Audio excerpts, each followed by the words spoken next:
Wir kommen jetzt zum ersten spannenden Highlight des heutigen Abends. Joris Piels wird uns etwas erzählen über seine Erfahrungen mit 3D-Drucken. Vieles von dem, was wir vielleicht schon mal gehört haben. Einiges, Sie haben das heute, glaube ich, 2-3 Mal in der Halle gehört, diesen lauten Knall. Ich glaube, das waren noch ein paar Luftblasen, die da in die Luft gegangen sind. Und ich möchte das mit keinem Hersteller verbinden. Wir werden mal sehen, was er in seiner Erfahrung mit den neuen Medien, mit den Möglichkeiten des 3D-Druckens alles so erlebt hat, berichtet hat, und ich bin sehr gespannt auf einen spannenden Vortrag und bin froh, dass er heute hier ist.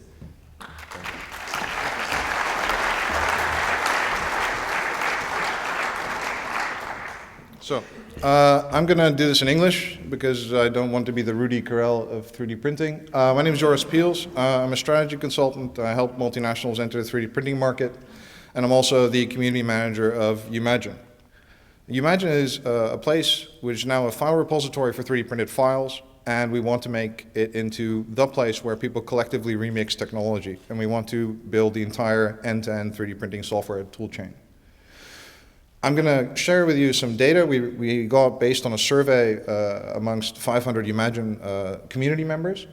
But generally what we're seeing is people are making more highly technological devices. First, people just made things out of plastic. Now people are making 3D scanners, they're making tumblers, they're making things like add-ons for mobile phones that turn them into eye testing devices, UAVs, other remote control devices, and also very limited things. Like, for example, this is a ukulele winder, a winder for ukuleles.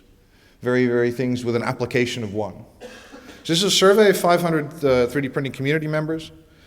The biggest issues they have with the machines are reliability. These are desktop users, some of the most advanced desktop users that have made their own systems. They're very interested in open source. They complain about the speed of the 3D printer and the build volume. They are not worried about cost. If we look at this community, we have people that own 5 or 6 systems, people that are well-versed in engineering and well-versed in software, not so much, very much the mainstream everyone is talking about. If we ask them what their favorite 3D printing material is, it's PLA. 70% of the market uses PLA because of perceived environmental benefits. What we're also noticing is that very few people are using conductive filaments, making circuits, making batteries, making actuators, things that have been possible for more than a decade. But the home user, even the advanced home user, is not really at that point where they're making circuits at home. On average, people make 21 things a month, and 37% of the sample uses 3D printing every single day. So this is very interesting to see what these people are doing. And most of them like to make household items. Things that are maybe a little bit boring, but that one connector that connects your fridge to something else, or that one holder to put your GoPro on your skateboard, it has a really high degree of payoff for people. Also, people like gadgets, just generally technology type of things, but we're seeing for a certain group of people that 3D printing is a part of their lives. What we are not seeing is this mainstream. So I'm going to talk to you today about a crucial point in our industry where the hype is very high, the interest is very high. You see at events like this, the CEO of a company is now reading in the Harvard Business Review, you should look into 3D printing. And they're sending people to these fairs to figure out at our industry what we can do. But the moment of disillusionment is clear, and I want to bring to you a number of things that I think people are not sufficiently thinking about. So first off, the desktop 3D printer was made that way because it's easier to make a small system. And now a lot of people are stuck in the same form factor, trying to build a device that is an incremental improvement on the previous one. Whereas if you would make a much larger system that would make, for example, chairs, you would realize that nobody's going to wait a week for a chair. So we're not dealing with the fundamentally improving the technology. Also, we're not giving credit where credit is due. Attribution is very important in our market, because if somebody steals your idea or steals your original invention and appropriates it, you cannot get any credit for it. Dirk van der Kooi, in about, I think, several years ago, put an FDM head on a robot arm. And only about a year ago, this French studio did exactly the same thing. By not attributing him, not only does this French studio not give him credit, But also they don't have to innovate. They can get a lot of press, they can start their business, but they don't have to make a faster robot arm or a dual extrusion or anything. So this is slowing us down. And attribution and giving credit and finding out how to do this in a mass distributed way is very, very important for the future of innovation. Other things we're seeing is you may be an industrial 3D printing company, you may be a manufacturer, you may think to yourself, these 3D printing pens, that's not my business. But they are, because the media considers them so. So the 3D printing pens, it's a pen, and for some of them you put ABS plastic in it, and then your kid is supposed to draw lots of really cool shapes using ABS plastic. This is not a good idea. The S stands for styrene. This is a possible carcinogen. Now, other people have innovated and said, we're going to come up with a much, much safer 3D printing pen that's not warm and that doesn't have these fumes. And these guys came up with a photopolymer-based 3D printing pen. And they show in their Kickstarter video how it's a really good idea to use a photopolymer to draw shapes on people. This is a terrible idea. Photopolymers, there's like 4 or 5 ways they can kill you. They're horrible materials with nasty things in them. And these guys say that they're safe. But if these guys had a safe photopolymer, there are other businesses that they could have entered very successfully. And they also have half a dozen competitors that are, and so even if they did make a breakthrough in a completely safe photopolymer material, which is, okay, I'm doubtful, then the half a dozen competitors that they have will not have made that same breakthrough. And this could be potentially huge problems for us. But also on the industrial side, you see that the legal side of things is not being handled at all. So it's very common to, in an SLS service bureau, find people depowdering, so taking the powder off of the built parts, and they're not wearing any kind of mask or any kind of protection whatsoever. The material, the polyamide material, it's also used as a makeup additive, it's used for concealer and lipstick and stuff like that. So it's a very safe material, but the particles are 40, 50 micron. And we don't, or at least I don't, maybe you know, what would happen if you are in this environment without a mask for 20, 30 years of your life, and how small these particles actually are, and if they can get in your body. It's these kind of things that are just not being dealt with the industry and may provide us with big, big issues going forward. The same thing with the bioprinting. It's a very interesting area, but because so much of the news is coming out, a lot of it unsubstantiated by scientific evidence, and all of it not shared publicly, and all of it very unverifiable. If you ask a consumer when they think 3D bioprinting is possible, they will say it's a very near-term opportunity. Even though if we invented it today, it would take us a very, very long time to commercialize this in a safe way. At the same time, we have to realize that any kind of new technology like this may fall victim to becoming a political football in a particular thing if people think we are playing God. And we need to get responses, especially because of the involvement in stem cells. We need to come up with a kind of response as an industry to what this means and what we are actually developing before we reach gigantic political and media problems in certain countries. In Europe, there's this really naive idea of location. Yeah, we're going to print all the things in Europe and make all the stuff here again. It's going to be wonderful. But the thing is, location doesn't go away. So even if we would build this plant here that would additive manufacture in Europe, then the biggest 3D printing or the cheapest 3D printing service bureau will be in Hong Kong. Not only because of better taxes, also because they're very proximate to a lot of the plastics industry, but also because there's free shipping from Hong Kong for a lot of things. So for non-time critical parts, your cheapest service bureau still might be in China. On other things on location, people just seem to kind of have these fantasies of being able to make time-critical parts anywhere they please. But if you are 200 kilometers away from Frankfurt, you are 50 kilometers away from Frankfurt, and you are 3D printing at the airport, and you're making critical, time-sensitive, next-day, same-day parts, then the guy who's at the airport is going to win in the long run. Similarly, if you're making consumer products, your location of your service bureau should be next to Amazon, or next to UPS, or next to FedEx, because that will put you closer to all these people. And someone else who's further away will be able to start builds later and not optimize his builds and have extra transport costs. Why don't we all move to Bali?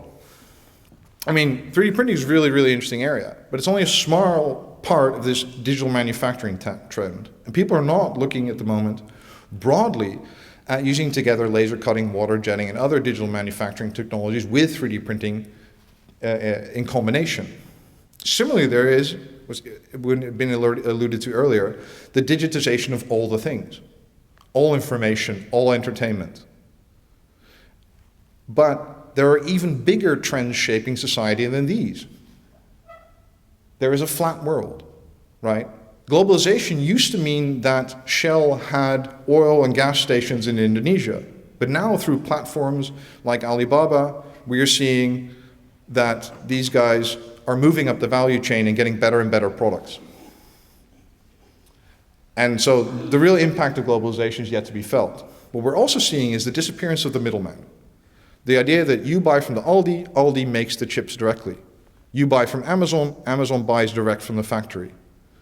And we're seeing a general decoupling from society, where the football club, the local social club, the local church, and your local factory, and all these local institutions, and this web of interconnected institutions was crucially important. We're seeing a gradually decoupling, where people are looking at digital windows and not at their own windows, and where people are less dependent on these social organizations and withdrawing from them and withdrawing from society generally. One thing I think is not being paid sufficient attention to is the idea of agile engineering. So agile software is a continuous development of software where you're not really doing a lot of planning, but you're doing a lot of building. We know we can make a lot of iterations and a lot of prototypes with 3D printed goods. But how about we launch a lot of products continuously? If we look at fashion, there's a thing called fast fashion with companies such as Inditex.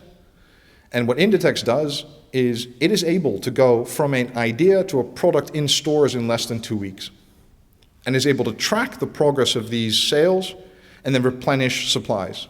Whereas other fashion companies, such as Esprit, have to order a year and a half in advance their product for a year and a half later. So the idea is to combine these two and to use an iterative, continual improvement of your product to launch it and to better meet market demand. Another thing is distributed innovation. People are talking about the democratization of innovation, but I think people are underestimating the degree to which this will affect people. If we look at Enable, which is a really awesome organization you should all volunteer for, they're making a 20 euro desktop 3D printed prosthetic hand that is functional. It's a very simple hand. The kid bends their wrist and can have more range of motion, do more things. And previously these kids would not, even in Europe and stuff, would not get these prosthetic hands because they would grow each year, so it would be too expensive to make more of them. And now 1,000 people from all over have gotten together and are in a distributed way innovating. And we are truly alive in the age of the amateur. And your business may be somebody else's hobby. Also, additionally, you could see these companies being formed of people, and their tools are all there, things like Kickstarter and all the cloud-based tools are all there for people from all over the world to come together and say, we'll get the best designers, the best musicians, and the best audiologists, and we'll make a world-beating headphone. And these guys could just do it on the side of their jobs for fun. They could fail, they don't care, but eventually some of them will get it right. And we think that this is going to be a very major theme, and people getting together from all over the world to combine for temporary companies, for temporary products. Another thing is, why is everything so smooth? A lot of things in industry are spec'd smooth, because that is how it is done. If we look at something like, just an example, the internal structure of a combustion chamber. These things are typically all smooth at the moment. So what if the optimal surface for this thing is a golf ball shape with a bunch of Christmas trees on it? And what if, depending on the fuel mix, this completely changes? So this means that a lot of things are engineered to be a particular spec way because of the particular previous production technologies. We always tell people that the value is unlocked when they redesign for additive manufacturing. But what if they take additive manufacturing into account earlier on in the process and come up with lots of different internal topologies especially that may give people lots of advantages? Airplanes. I really totally believe in airplanes because they have to keep losing weight because otherwise no one will buy them. because otherwise everyone will keep using the old planes. They're basically maxed out on composites, 78-80% of components on the Dreamliner. They could maybe make much better engines or 3D print all the wiring or glue the aircraft together, getting rid of all the rivets. But basically these guys are turning to our technology more and more. And one of the things that's driving this, and I think is overlooked, is drones. At one point, about a third of all the SLS machines in North America were making drone parts. You might have noticed that Stratasys has bought Harvest and Solid Concepts, and is now actually one of the biggest SLS service bureaus in the world. And 3D Systems also bought Paramount Industries. All these three companies were very big drone additive manufacturing producers. These drone guys optimized just like the aircraft guys did: low weight, low volume, shapes that other people couldn't make. And they were using prototypes, and they were prototyping using the technology, and then they took to the skies. But what if we saw the drone not exactly as a flying camera, but a weaponized warhead that would loiter over the battlefield? And what if a certain country in Southeast Asia maybe deployed, let's say, 10,000 of them, and found a cheap way to use additive manufacturing to make all the structural components and the body and the fuel tanks and the turrets and everything, and also through other means produce the power units and the optics? What if such a country could deploy 10,000 at once and would just replenish them once they've gotten out of fuel? This would essentially mean that if you have a carrier battle group in that area, they could send 5,000 targets at the carrier battle group and essentially overwhelm any kind of targeting system or any kind of defensive system they have just through volume. You would have a flying area deniability weapon, which would essentially, to a large part, negate US air power. Thank you. So this also takes a drone swarm to be a strategic weapon. So I think that this explains a lot of the interest and a lot of the things going on in drones and additive manufacturing. Oh.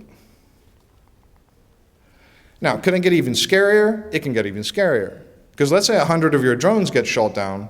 What is the best way to redesign them? Well, to crowdsource it, of course. To go to your engineers and your aeronautical universities and your people to redesign these drones in a very iterative way, to keep replenishing them. And as long as I replenish them very close to the battlefield and at very low cost, you could have more industrial material than I could, you could have more military might, but you would never ever really be able to invade anything. And this finally explains to me the Joint Strike Fighter. I never understood why nobody had an airplane, why everybody was getting an airplane that no one wanted at a price that no one wanted. But it's essentially, the aircraft is a way to industrialize a number of 3D printing technologies for use in aviation and in combat aviation, which has been going on since the mid-90s already. But this, as well as being a big group hug to Lockheed, this aircraft has perhaps 900 3D printed parts on it, including structural components, including several material technologies developed specifically for the aircraft in composites and high-temp composites. And so I really only understood the JSF through the lens of looking at it through the commercialization of this 3D printing for aviation technology.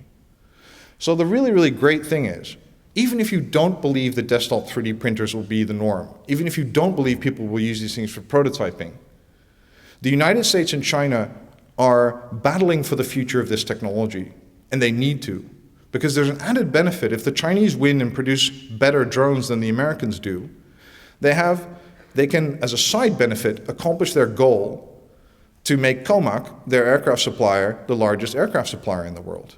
So the Chinese have a lot to win, and the Americans have a lot to gain. So even if you don't think there's any future in 3D printing and things are going horribly wrong for the industry and the news is getting bad, just know that the United States of America needs this technology to keep its global domination over the world. And so we'll get there eventually. Thank you for your time.